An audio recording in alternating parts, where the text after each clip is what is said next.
Hello everyone, my name is Patrick DeBerry, and this is my presentation for the vulnerability assessment for class ISA 4220 in the fall semester 2019. This is a service checklist for my partner. As you can see, most of the services are up and running. I marked no for HTTPS because the firewall rule for Windows was accepting incoming traffic from port 80 and not port 443.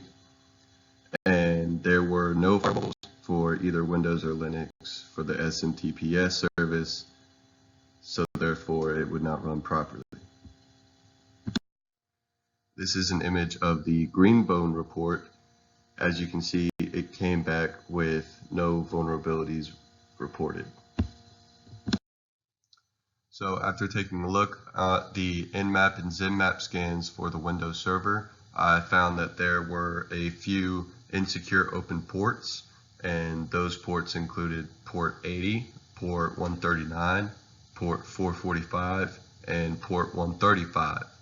Now port 80 is associated with HTTP protocol, which is again a known insecure protocol, and it's insecure because it doesn't encrypt its traffic. And therefore, when you send a packet, just a regular HTTP packet over the internet, and someone intercepts that packet through maybe a packet sniffer, then they can read the packet header, they can read the packet data, and they can manipulate both of those and then send it back to the original recipient, and then can just monitor everything exchanged between the server and the client. Now port 139 is used by Microsoft for NetBIOS, and NetBIOS is an older implementation used for name resolution, but now we have DNS, which is very widely supported nowadays. It's very rare that you find some infrastructure that doesn't support DNS, including this server we're talking about right now. It does have DNS fully functional, running, so we don't need NetBIOS and we don't need port 139 open. The port 445 is used by Microsoft DS, and it has been associated with many attacks back in the day, including the malware worms. And port 135 is used for remote procedure calls. And this was like the old school protocol for remotely accessing a computer. This has been since replaced with SSH, a more secure version. So again, it's already insecure, plus if you have it running on your server, it is possible for someone to send specifically malformed requests that they're malformed in such a way that it actually causes the server to crash.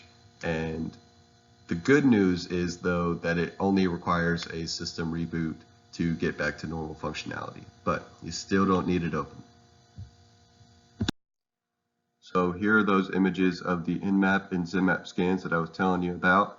And as you can see, in both the Nmap and Zinmap, the port 80, port 135, port 139, and port 445 are open. The only other port on there is port 53, which is responsible for DNS.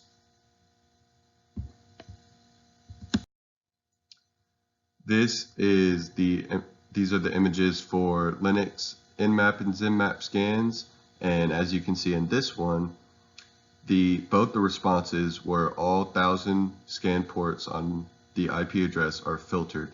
And I looked this up, and this is most commonly due to packet filtering, and basically Nmap couldn't decide if the ports were open or closed. Here are the images for the AppArmor and Linux firewall. The AppArmor is in this bottom right hand corner right here, and as you can see, it is actively running.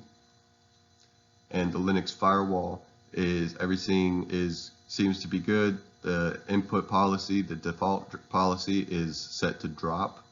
The only thing missing is the rule to accept SMTPS traffic. Here are my references for the Microsoft ports, the 139, 135, and 445. I recommend you go check them out. They're pretty great, very insightful.